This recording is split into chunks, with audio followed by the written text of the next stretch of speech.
المسلحة.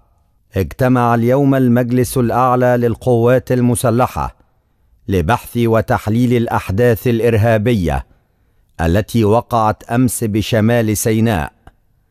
وإذ يؤكد المجلس على الآتي: إن تلك الأعمال الإرهابية الخسيسة لن تثنينا عن القيام بواجبنا المقدس نحو اقتلاع جذور الإرهاب والقضاء عليه.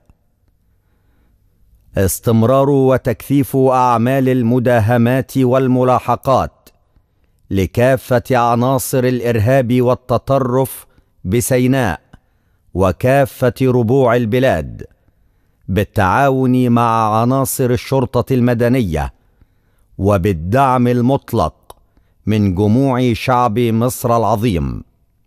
الإصرار على الاستمرار في تأمين كافة جهود الدولة لاستكمال خارطة المستقبل لتحقيق الأمن والاستقرار ودفع جهود التنمية. وقد أشاد المجلس الأعلى للقوات المسلحة ببطولات أفراد القوات المسلحة والشرطة المدنية في التصدي للأعمال الإجرامية التي تهدف إلى النيل من استقرار الوطن.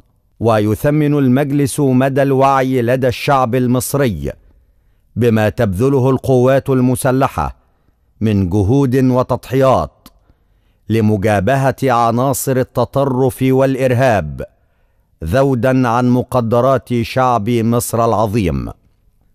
وإذ ينعى المجلس شهداء الوطن الأبرار داعين الله عز وجل أن يسكنهم فسيح جناته ويلهم ذويهم الصبر والسلوان، متمنين الشفاء العاجل للمصابين. عاشت مصر حرة أبية مستقرة، والله ولي التوفيق. والسلام عليكم.